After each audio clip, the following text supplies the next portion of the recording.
Assalamu alaikum wa rahmatullahi wa barakatuh. Bienvenidos a Caminando por el Universo. La vez anterior hablamos de la llegada al profeta a Medina, de las batallas de Badr y de Uhud y de las enseñanzas que se pueden extraer de la actitud de los musulmanes de cada una de las batallas, del error que cometieron en Uhud y de la dejación en la voluntad de Allah en la batalla de Badr. Bien, el profeta llega a Medina y la umma va creciendo, es decir, en Medina va habiendo cada vez más conversiones, excepto los judíos, que los judíos alegaban que siendo el profeta no judío no quisieron seguirle, aunque lo tenían, los signos de su llegada estaban en la Torá y ellos consintieron de que la Torá hablaba de él. Entonces, en Medina, en ese momento, en los años que pasaron de la llegada del profeta hasta su muerte, todas las leyes del Islam prácticamente se revelaron allí, casi todas, las más importantes. El Ramadán, las leyes sociales, las relaciones entre familiares, las herencias, los matrimonios, todo aquello, la mayoría de las leyes fueron reveladas en Medina, así toda la Surat al-Baqara, que tiene muchos preceptos legales, fue enteramente revelada en Medina, incluyendo el Ayat al-Kursi, también tan importante. Digamos que en Medina pues se vivía en relativa paz, es decir, casi todo el mundo era musulmán, los musulmanes no se sentían atemorizados dentro de la ciudad y no se sentían agredidos. Hubo más batallas después de Uhud, hubo la batalla del Foso, en la que Salman Farisi trajo una técnica de defensa de las ciudades de Persia, haciendo un foso de contención para que las armadas enemigas no llegaran por tierra llana. Esa batalla resultó muy beneficiosa para los musulmanes. En realidad no hubo batalla como tal, sino algunas escaramuzas. Entonces, a partir de esa batalla del Foso, hay un punto de inflexión en el cual, al sentirse los musulmanes en Medina más fuertes y más protegidos, salieron a predicar en las regiones externas de la península arábiga, trayendo cada vez más adeptos y habiendo cada vez más musulmanes, hasta que de manera natural pues se llegó a conquistar la Meca, porque prácticamente la gente del Quraysh no tenían quien les defendiera. Pero en todo este tiempo, mientras se estaba desarrollando todo lo que es la sociedad de Medina, la sociedad islámica, hay una cosa que hay que tener en cuenta, y es que en ese tiempo sucedieron todos los acontecimientos que son susceptibles de suceder en la vida de una sociedad. Aunque esa sociedad estuviera en aquel tiempo y la sociedad actual haya cambiado considerablemente debido a los avances técnicos, las cualidades humanas, las facultades humanas y los sentimientos y las tendencias eran las mismas. Entonces, eso fue la manera de solucionar el profeta todos esos conflictos que se originaron en aquella época en Medina, es extrapolable a cualquier otra sociedad, a cualquier otro tiempo, tomando los principios y adaptándolos a las circunstancias de cada situación. Muchos acontecimientos importantes sucedieron en aquella época. No podemos decir todo por falta de extensión, sino pues habría que hacer muchos programas más, y entonces mi intención es simplemente remarcar un poco pues los que puedan tener un significado más llamativo o más considerable a la hora de sacar conclusiones y a la hora de la enseñanza del Islam. Uno de los acontecimientos más importantes fue las cartas que el profeta envió a los emperadores de las potencias que aquel entonces eran Fars, Persia, eran Roma bueno, Roma, lo que era el Imperio Romano de Oriente, cuyo emperador era Heraclio. Y la provincia, digamos, el territorio que, sin pertenecer al Imperio de Oriente, sí era influenciado por él, que era lo que es ahora Egipto, el imperio, digamos, la nación copta. Quizá la más importante o la más remarcable sea la carta que el profeta envió a Heraclio. Es decir, Heraclio era emperador del Imperio Romano de Oriente, que abarcaba todo lo que era la Siria antigua, que es la Siria actual, parte de Irak, Jordania, Palestina, todos estos países que están enmarcados en este territorio, lo que es la Turquía continental también, y también lo que es la Turquía europea, con su ciudad Estambul, que entonces se llamaba Constantinopla. Bien, pues Heraclio tenía su trono en Constantinopla, y de tiempo en tiempo se dirigía a Jerusalén, porque Jerusalén era la otra capital, era la capital asiática. Llega un emisario del profeta Heraclio. Heraclio le pilla desprevenido. Viene un hombre vestido de blanco, con la manera de vestir del desierto, de los árabes.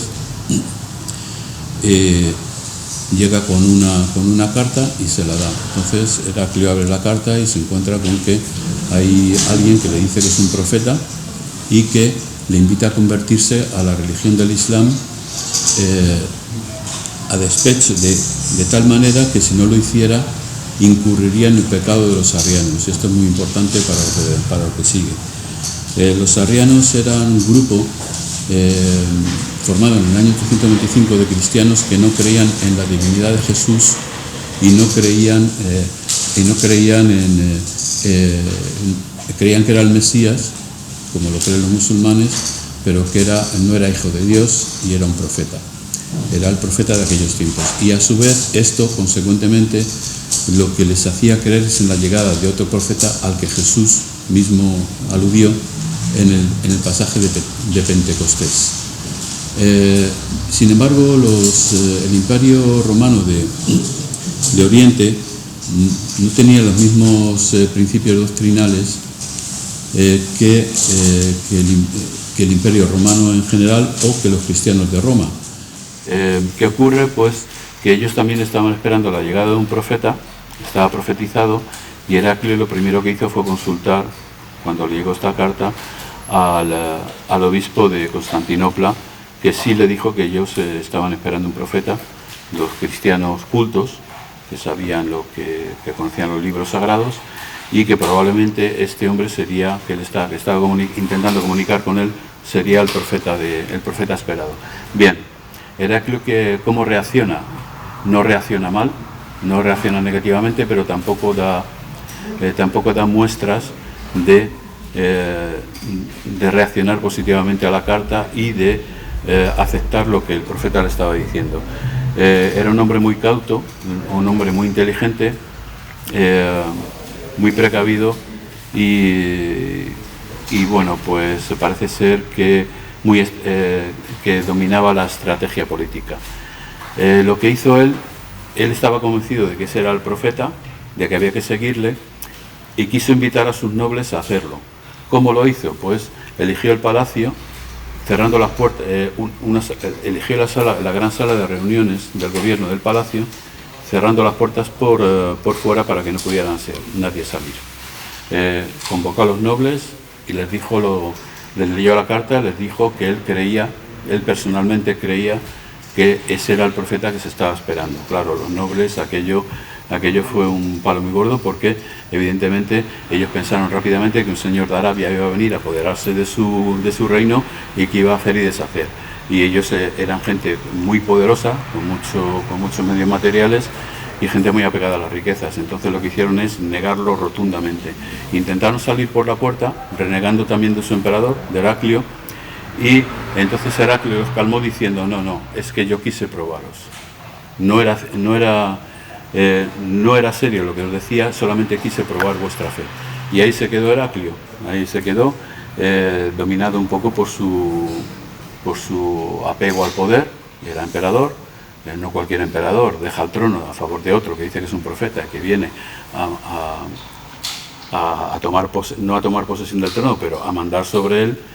Y entonces los nobles cristianos, como estaban acostumbrados a hacer, siguieron haciendo sus entradas en Arabia, sus saqueos a las tribus del norte, hasta que esas tribus se convirtieron al Islam, y en ese momento se decidió hacer una guerra contra el Imperio Romano porque estaban atacando a los musulmanes. Es muy importante, bueno, la misma carta que envió a Heraclio, algo parecido, se le envió a Kisra, el emperador de Persia, que actuó, la rechazó airadamente, y otra al gobernador de los coptos en Egipto, que se limitó simplemente a enviarle regalos y ya está, sin contestar.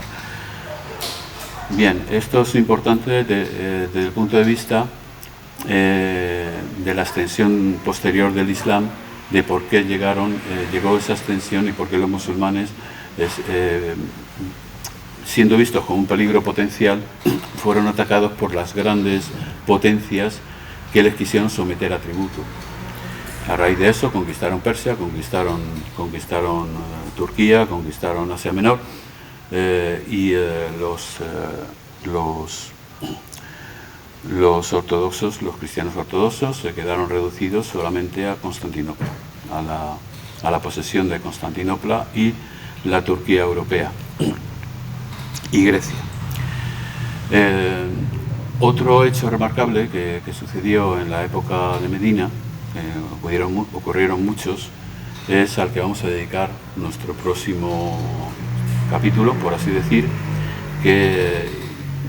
ya que se trata de un grupo llamado Ahlus Sufa, que son cuya traducción es la gente del banco. Antes de nada, antes de introducirnos en este asunto, solamente decir que en aquella época se conquistó Meca, que Meca se conquistó de manera pacífica, y que todos aquellos que antes repudiaban al profeta hubieron de aceptarle, algunos con mucho desagrado, y al final Meca quedó pacificada. No, el profeta con mucha inteligencia dejó de jefes de Meca a los que habían estado siempre, de jefes de Meca, para que no se sintieran humillados por las gentes de Medina o por los emigrantes que volvieron otra vez a tomar posesión de la ciudad, y les dio las llaves de la Kaaba, les dio las llaves del pozo del Zencén, y haciendo un acto de clemencia increíble, ya que pues la mayoría de las familias musulmanas que habitaban en Medina contaban gente asesinada por la gente de Meca y expoliada, y prácticamente de todo, habían hecho de todo con los musulmanes. Entonces se hizo un acto de clemencia, y a partir de ahí se ganó su confianza, y poco a poco pues fue agrandando el Islam en la península arábiga. No todo el mundo tenía las mismas convicciones, no todo el mundo tenía la misma fe, pero en la península arábiga en la época del profeta ya estaba prácticamente islamizada. Y bien, ahora, como prometimos, pues nos introducimos en este grupo tan curioso, que muy pocos conocen. En esta época es extraño, pero muy pocos conocen, a pesar de que han sido muy famosos, que se llama Ahlus Sufa. Y ya explicamos un poco de qué se trataba, quiénes estaban ahí y qué doctrina practicaban. Assalamu alaikum wa rahmatullahi wa barakatuh.